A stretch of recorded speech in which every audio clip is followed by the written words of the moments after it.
ॐ सहना भवतु सहनौ भुनक्तु सह वीर्यं करवावहै तेजस्विनावधीतमस्तु मा विद्विषावहै। ॐ शान्ति शान्ति शान्तिः।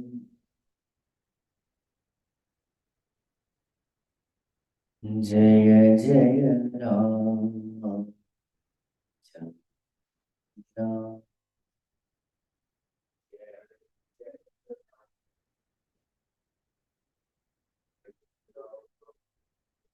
जय जय राम जानकी राम।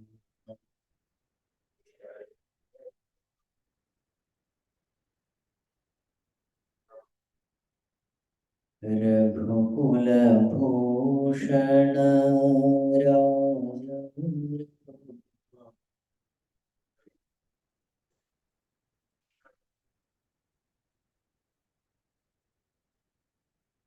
रघुकुल भूषण राजा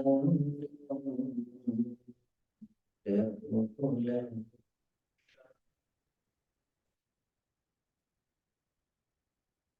जय जय राम जानकी राम।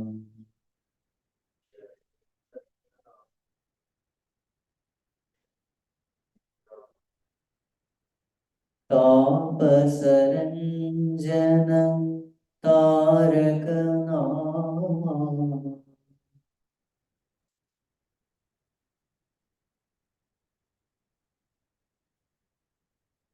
दानव भंजन कोदंड राम।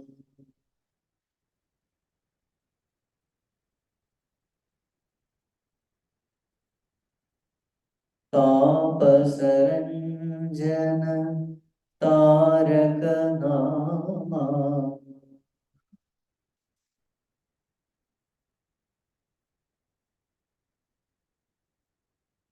दानव भंजन कोदंड राम।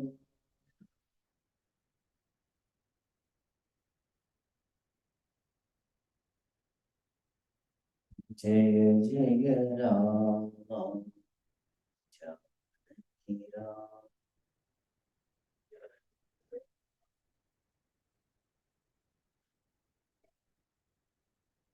श्री राम जय राम जय जय राम।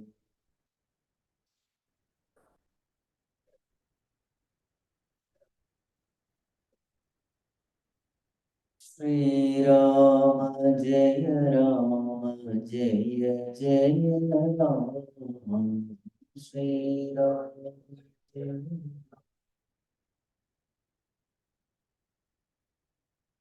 श्री राम जय राम जय जय राम।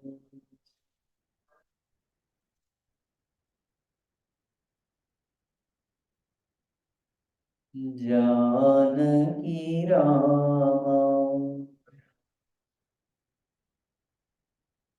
श्री रघुराम।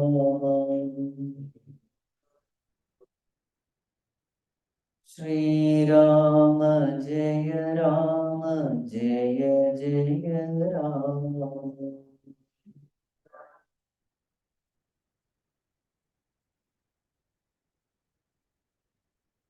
श्री राम जय राम जय जय राम श्री राम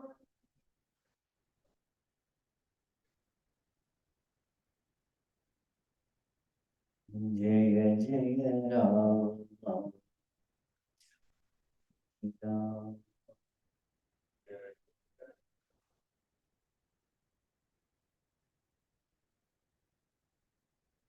जानकी राम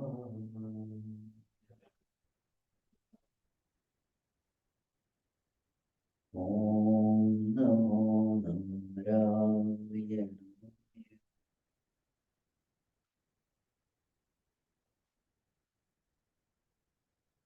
ओम नमो नारायण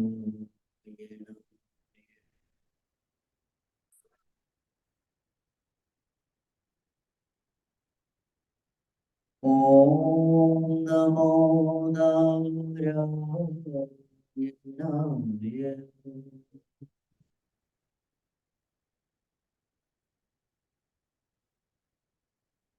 ओम नमो नारायणाय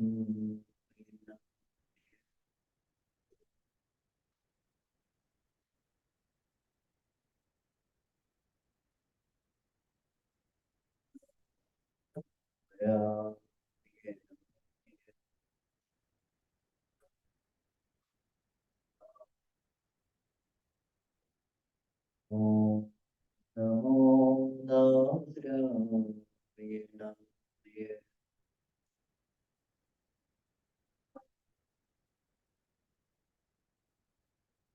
ओम नमो नारायणाय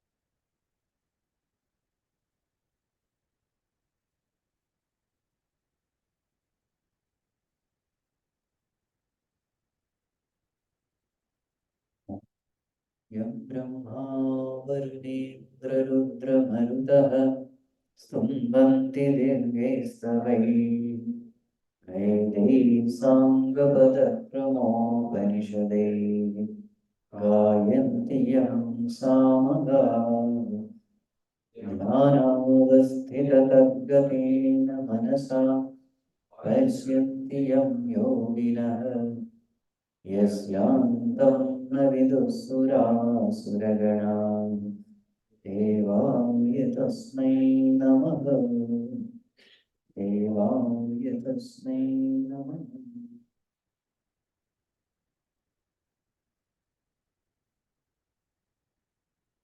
Humble prostrations to honor God present here. Today we'll see some tips from Bhagavad Gita regarding happy living. There are so many tips, but in 1 hour, whatever we can cover. Tip number 1: how to handle problems and challenges in life. What should we do when we are stuck up? Throughout Bhagavad Gita, if there is one message which again and again comes, it is Bhagavan says, surrender unto me. Come to me. Sarvadharman parityajya mam ekam sharanam pracha. Aham tva sarvam avebhyo moksheshyami ashuchara. Come to me. Ananyas chintayanto ma ye jana pahyupasate tesham nityabhiyuktana yogakshemam vahamya. Those people who fix their mind upon me, I will ensure their welfare and well-being. Manchitta sarvadurgani mat prasadantarishis. Fix your mind to me, you will overcome all obstacles. Mayeva mana adhatsa. My buddhi niveshya. Nivasishyasi mayeva. Tapudam nasachya. Fix your mind and intellect in me. You will remain in me. You will experience my presence. Abhichet Sudurachara Bhajade Mamananyava Sadhureva Samantavya Samyak Vyavasido Nisa Kshipram Bhavati Dharmatma Shashvachantam Nigachate Kaunteya Pratijani Name Bhakta Pranashyati. Even if that person be the rank sinner, the moment he belongs to me, consider him to be a dharmatma because he has taken the best decision in his life. Very soon, he will become an embodiment of all virtues. Arjuna, no possibility. My devotee shall never perish. So throughout Bhagavad Gita, you will find this. Again and again, in one thing it is repeated is this company. This is the best way to solve all problems. So naturally a question may come. Okay, prayer alone is enough. These are the ways in which people right? Whatever you need, it will come to you. You need strength, it will come. You need wealth, it will come. You need ideas, that also will come. You need peace of mind, yes, definitely. Whatever you need, it will be supplied.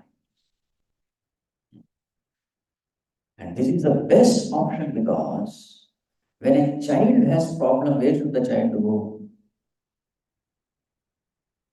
Where will the child get the best solution? From father and mother. Because their love is unconditional. Child doesn't know anything about this world. Knowledge, zero. Wealth, zero. Strength, zero. Power, zero. That is equal to child. So such a fellow, the wonder of wonders in this world is that child is the happiest being in this world. Father and mother is all the time tensed up, worried, stressed. Here is this kid, very happy. Unbelievable. All those things which we think is the source of happiness, the child doesn't. But the fellow is happy. How is this child happy? I may be a useless fellow, but I have somebody with me who knows everything. This knowledge makes all the difference.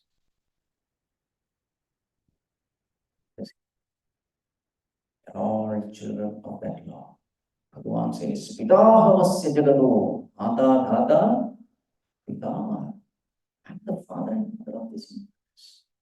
So when you have a problem, where should you go? It's your birthright.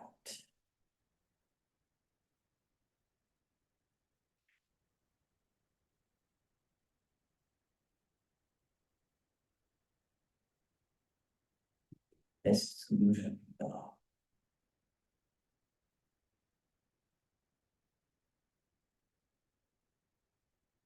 Why there is so much of suffering in this world? There is so much of suffering because we don't choose this option. Many are not even aware that such an option is there.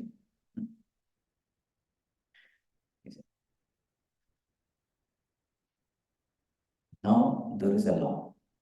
The law is unless you seek his help, he will not enter into your life. This ought to be clear. He will not enter because it is your life. Unless you allow him, he cannot enter into your life. what is the way in which we allow him? By seeking his help, by surrendering.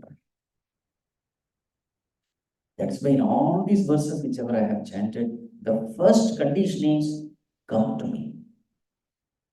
That I cannot do, only you have to. A person who is drowning in river, what should he do? He should stick his hand out. That he has to. Then somebody can pull him out. There is something which we have to do, and there is something which God has to do. Seeking his help, seeking his guidance, seeking his protection. That we have. If you don't do it, the God becomes helpless. It is exactly like in a dark room, outside sunlight is there. But I am in the dark. Why? Doors and windows are closed. So what should I do if the light has to enter into my room? I have to open the doors and windows. This sun cannot do. I have to do. I, suffering in this darkness, I have to do that. At the moment the windows and doors are open, sunlight comes. So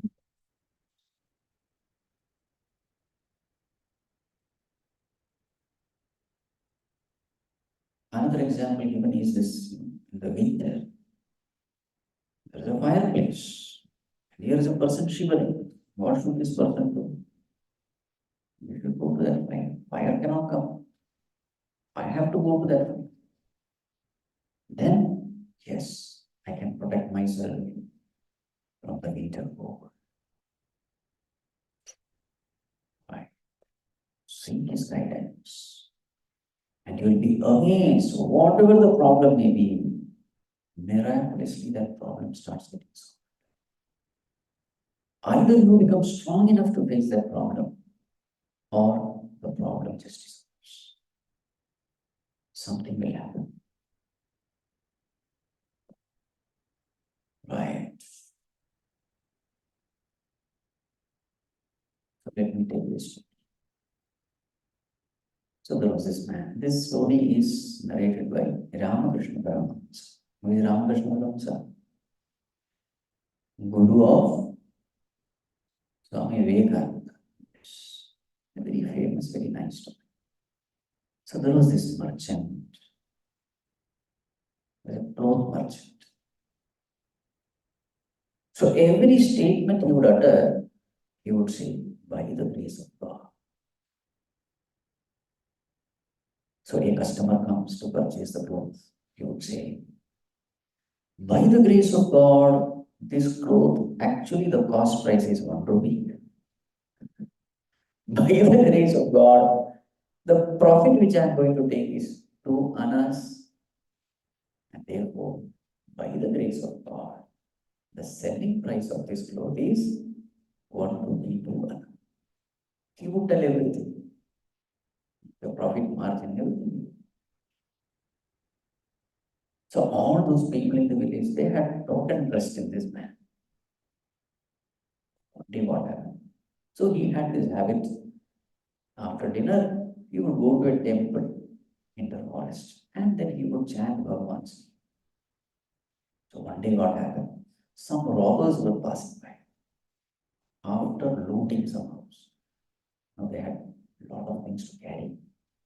So they wanted somebody to carry this. So then they found this fellow there, going bhajan, got hold of him, and put the whole,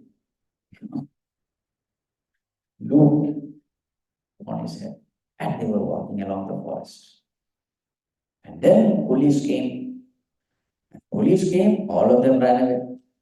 This fellow was caught. They put him behind bars. Next day, the villagers, they came to know that this man has been jailed. So they all went to the magistrate. Sir, this person can never steal. So the magistrate called this man. The whole night he was in the jail. Tell me what actually happened. So this person said, By the grace of God, I was singing bhajan. By the grace of God, this robbers came, and by the grace of God, they put this bundle on my head. By the grace of God, police came. And by the grace of God, all of them ran away.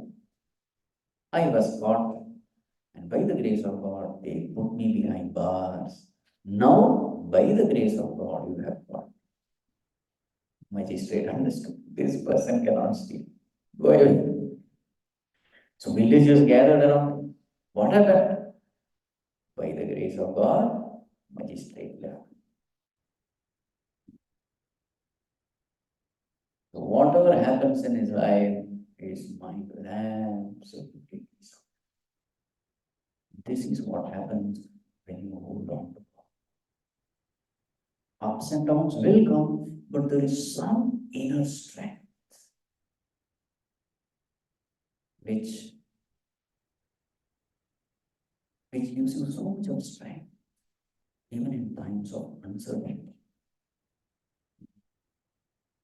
The mind remains absolutely honest. Right. Moving forward. Tip number 2. How to perform actions in this world. So Bhagavad Gita says, Sahayajna praja srishtva prabhovacha prajapati anena prasavishyadvam eshavaha tu ishtakamatam. After creating mankind, this was a loving guidance, advice of the Creator. With this yajna spirit, may you prosper. May you attain everything in life. May this yajna spirit be your kamadheyam. So what is this yajna spirit? This is glorified in the 3rd chapter, Karma Yoga. When people come together with a spirit of sacrifice, pouring out their best for the welfare of all, without ego and egocentric desires, in a spirit of cooperation and not competition.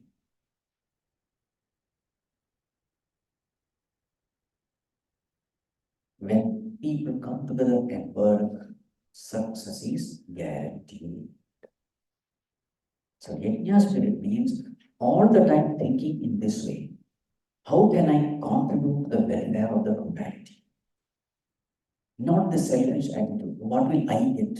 Not that.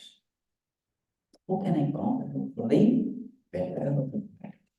That is called as yajna spirit. Yajna means sacrifice. I sacrifice myself for the welfare of the community. Wherever that spirit is there, the cosmic forces ensure that the desire of this person is fulfilled.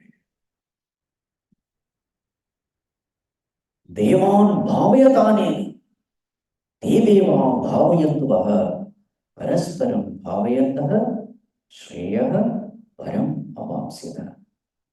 Ishtan bhogan hi vo devaha, dasyante yajna bhavitaha. Ishtan bhogan devaha dasyante. This is what we have to do. Wherever we are, whether we are in the family, whether we are in an organization, in a community, in a team, this is the question we have to ask. How can I contribute to the welfare and well-being of the community, of the society, of the organization? The question is not what I will do. How can I exploit the world to get something? In this way, when you act, the cosmos has a design. The cosmic forces are designed in such a way that this person is elevated higher and higher. There is material prosperity and also there is spiritual evolution. Everything yes. On the other hand, if a person behaves selfishly, what happens to him? Tayurdattan apradayebhyah yo bhukte stena eva sa. A person who lives a selfish life, only taking and not giving. One says such a person is a people. Bhujjate te tvagam papaha ye pachanti atmakaran. Those who cook for themselves. What are they eating? They are eating nothing but sin. These are. So if you want peace and harmony, welfare and well-being of your family, of your organization, wherever, this must be the spirit you must cultivate, and this must be the spirit you must impart in others. That's a beautiful story. So there is this farmer. He had two sons. These two sons, they used to help the father in farming. Years passed away. Years passed by, and the farmer passed away. His two sons took over the farm. The elder son, he remained unmarried. The younger one, he got married and shifted to another house. He had two children. The farming continued. Whatever the produce was there, they would equally divide among themselves.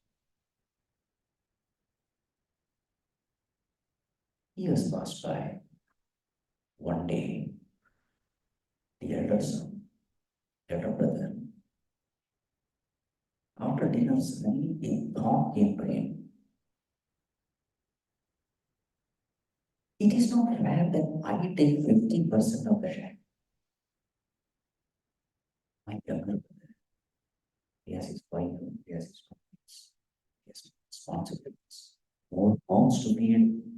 Taking 50%, that is not right. I should have given more. So immediately he got out of his house, went to the hotel, took a lot of sacks of grain,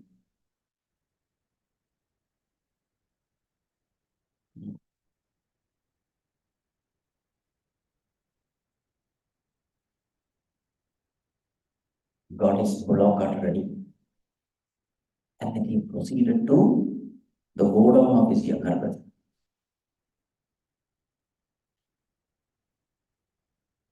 Incidentally, at the same time, the younger brother was thinking, it is not fair that I take 50%.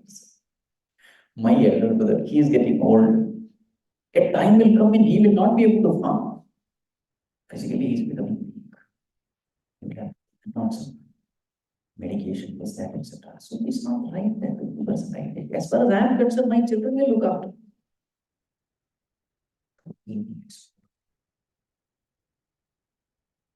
My brother also got his bullock cart ready, proceeded. See, unknowingly they wanted to help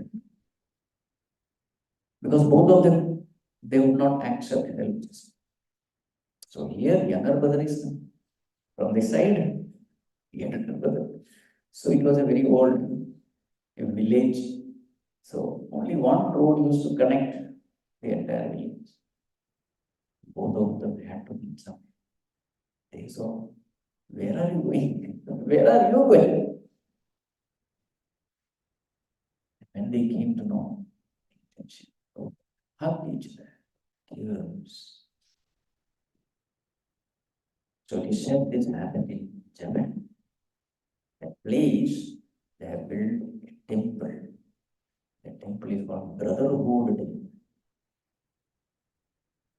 What I'm trying to say is this. Every temple is thinking, how can I contribute? That's why China pledge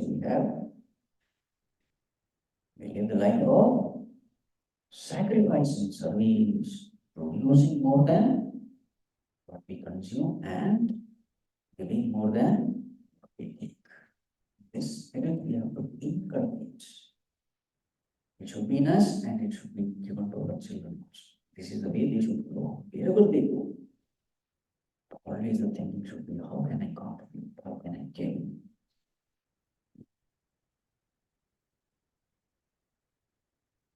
There's a beautiful thing which we do with children. And so we ask them to write there. They are given balloons. So let us assume 50 children. So they are asked to loiter and write them.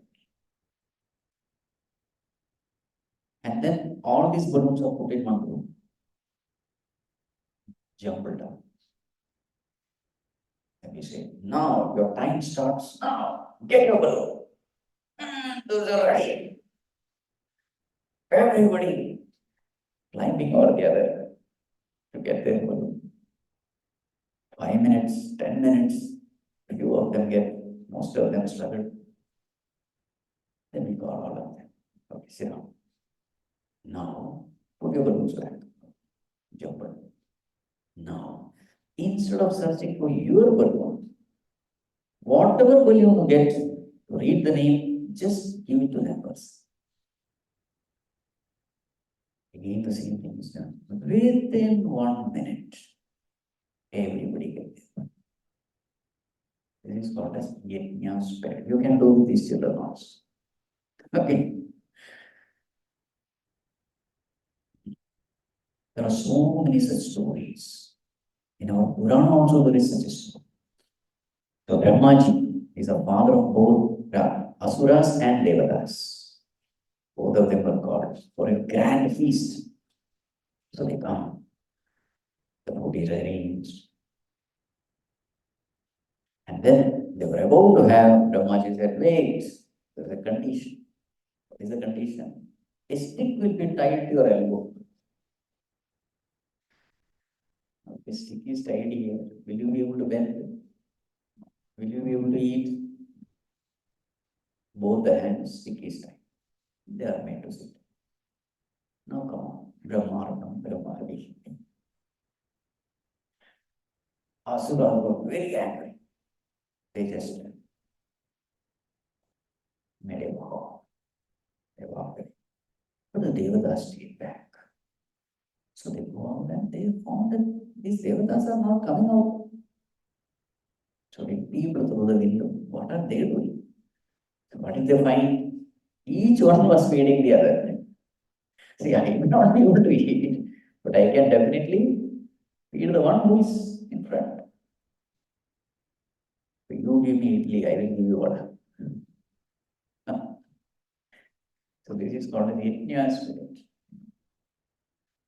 The point is this. This is the way you have to live. Right. This is tip 2. Now tip 3. How should we speak? How should we speak? Walk tapas. Austerity at the level of speech. Very many times we don't know how to speak. So what is the verse? Anupvegakaram vakyam satyam priyahitam chayat. There are 4 things which we have to keep in mind when we speak. Number 1, anupvegakaram. The word should be non-hurting, non-agitating. Number 2, satyam. Whatever you speak, it should be truthful. Number 3, priyam. It should be sweetly spoken. And number 4, hitam. It should be beneficial to the other person. Keeping this in mind, we must speak. Anupvegakaram, satyam, priyam, hitam. All the 4 we have to keep in mind. Very many times we hear people say, I am speaking the truth. I don't care. This walked of us. It is udvegakaram, really disturbing. Many times it is not beneficial also. Absolutely not sweet. It is truthful. Agreed. Truth is there, but other 3 things are not there. You have to be very careful how you should speak. It has to be spoken. It has to be sweetly spoken. In a non-hurting way, it has to be spoken.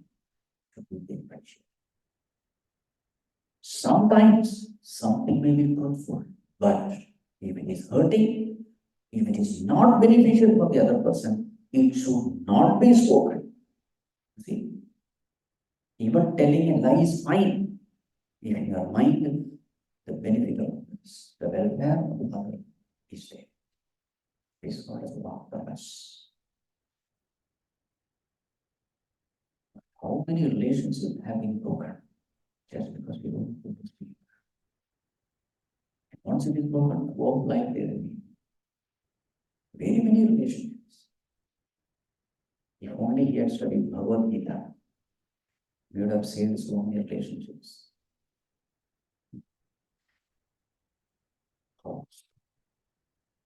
Next one. Want to eat. Tip number 3. Want to eat. What to eat? There is a sattvic food, there is a rajasic food, and there is a tamasic food. Sattvic. आयुस्सत्त्वबलारोग्य सुखप्रीतिविवर्धना रस्या स्निग्धा स्थिरा हृद्याः आहारा सात्विकप्रियाः. What is sattvic food? That which is good for health, that which is easy to digest, that which will extend your lifespan, that which is tasty, nourishing, which doesn't disturb the mind. Such a food is called sattvic food. That is what we have to eat. Now the next one, which we love. What is that food? Rajasic food. The very words itself, you will understand the meaning. Katvam mlalavanatyushnaha Tikshnarukshavidahinaha. Very strong, oily, spicy, burning.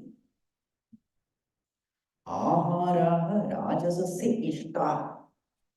People who are rajasic, they love it. And what is the end result of eating this food? Dukkha, shoka, amaya prada. While eating, eyes are burning. Water from the eyes, water from the nose. It's burning. Dukkha. Shoka, after eating. Shoka. I shouldn't have eaten. Okay. And the long time consequence, amaya. Amaya means what? Disease. You see, all this junk food, we love it. It burns from top to bottom, but we love it. What is the end result? Amaya is the end result. Disease. We fall sick. You see. And now comes tamasic food. Yatayamam gatarasam Bodhiparyushitam chayat.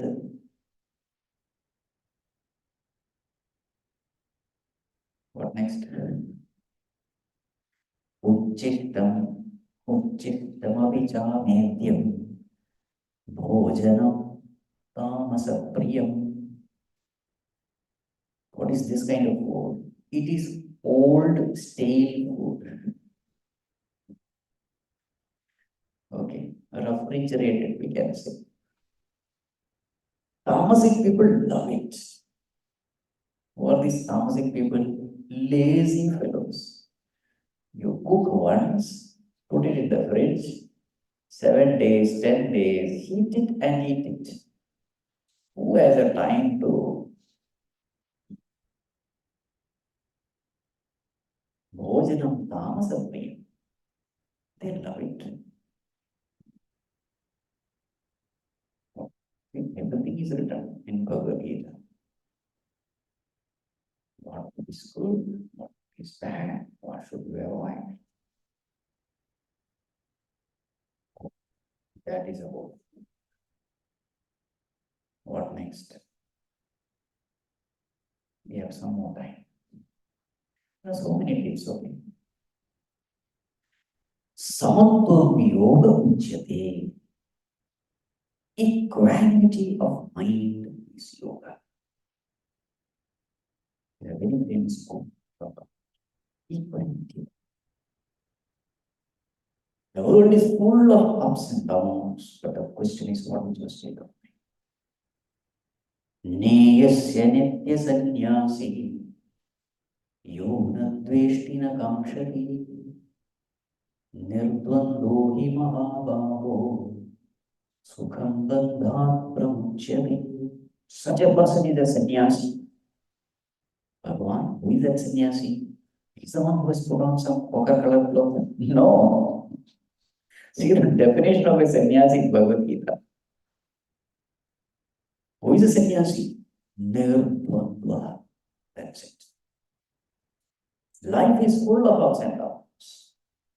Joy, sorrow, honor, dishonor, praise, criticism, victory, defeat, gain, loss. This is life. The one who has undisturbed state of mind. Such a person is glorified as a sannyasi. Sannyasa means to renounce. What are you renouncing? Tension, worry, anxiety, depression. This you must give up. The mind is always peaceful. This is the real sadhana. Who is a truly spiritual person? The one who has this state of mind. What is the proof that we are growing spiritually? There is a test called FIR test. Have you heard of this test? FIR. You know what is it? F, frequency. I, intensity. R, recovery time. FIR. Frequency. What frequency? How frequently you get disturbed in a day. F. I, how intensely you get disturbed in a day.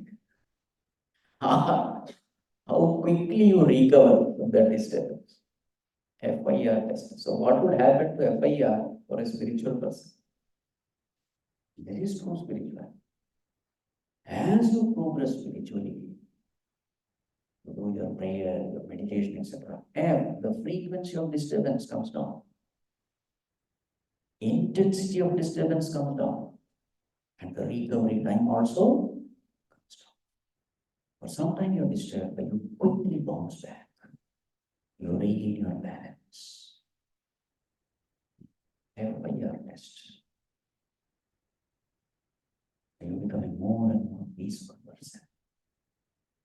Externally problems are there, agitations are there, work pressure is there, everything is there, but you are calm.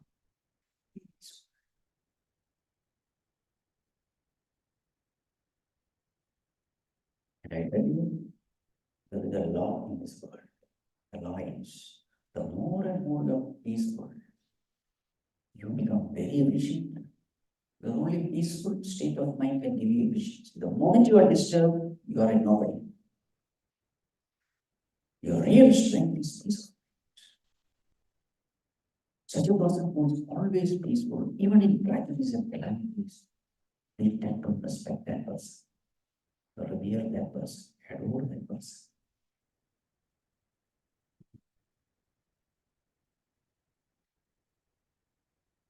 Fathers and mothers who are highly agitated, who yell at their children, shout at their children. Children have no value for them. Just observe. A person who yells, gets disturbed, shouts,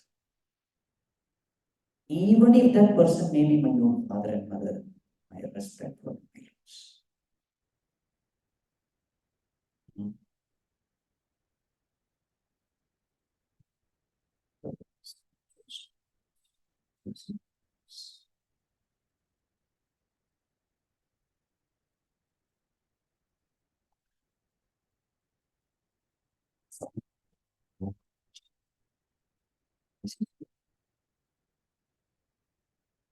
Whatever they used to say. Yoga is not bending the body, but straightening the mind.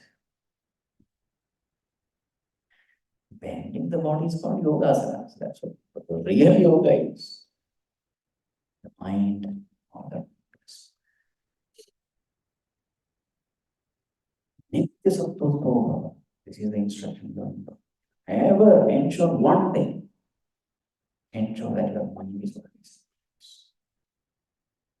Only then the intellect will work. Only then you can take right decisions. A disturbed mind will always misguide you. What is right, it will tell that it is. And what is wrong, it will say this is the way.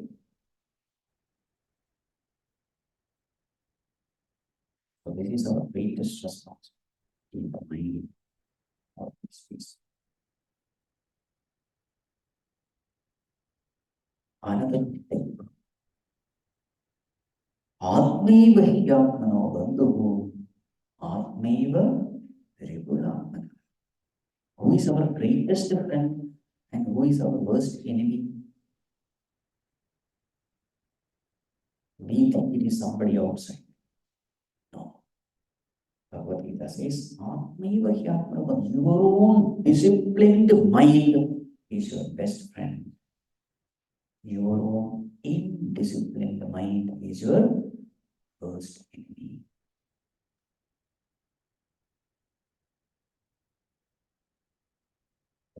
Is discipline, that mind is ever ready to obey your commands. Whatever you need, that mind can bring that.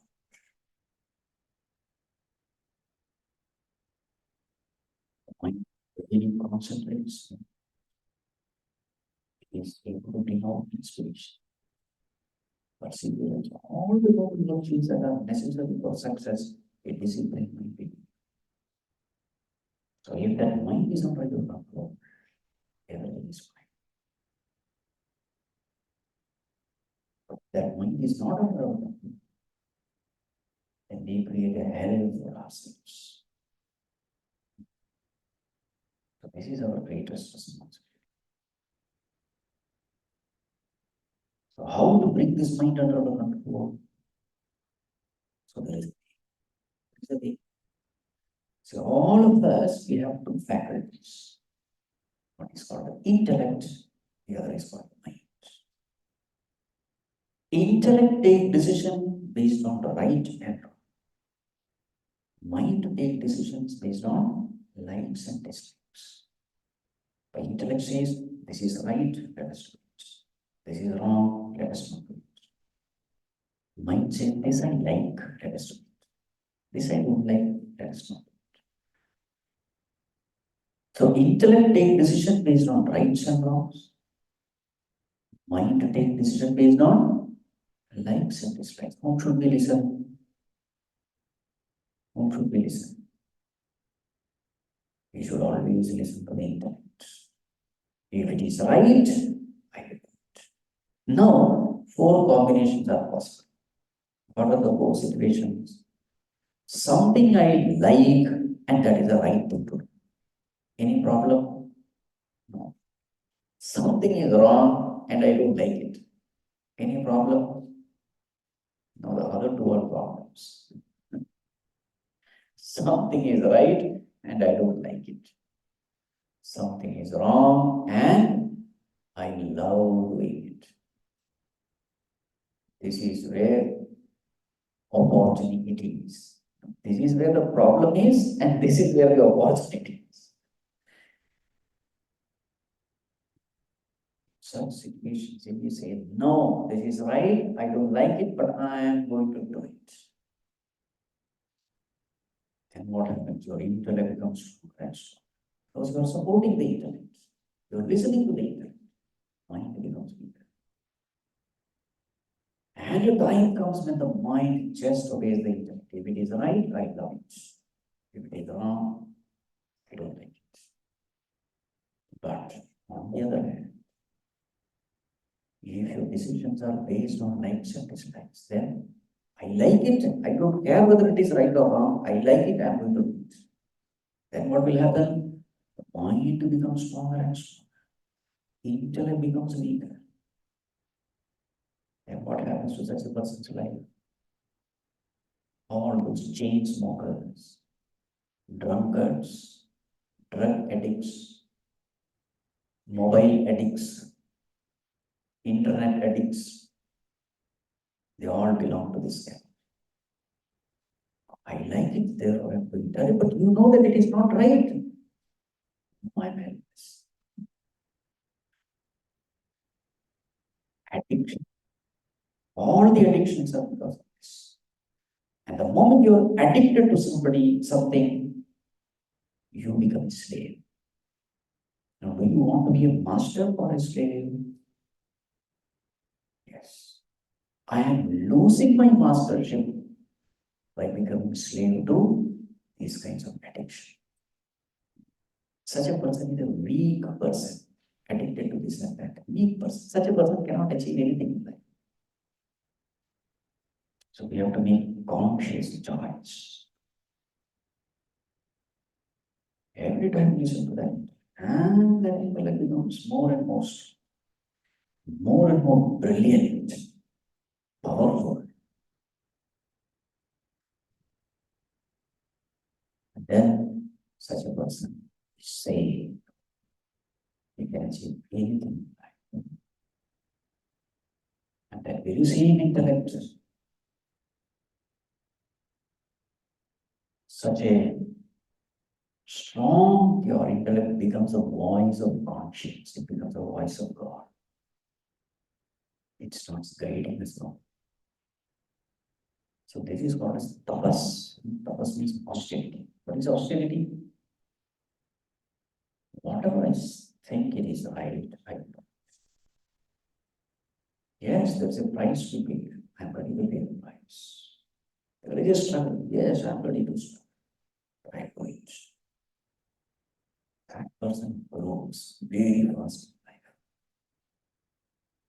Such a person will have an integrated personality. There is no struggle with him. He achieves success wherever he or she goes. Students are coming, they're ready. Oh, so tips are also over.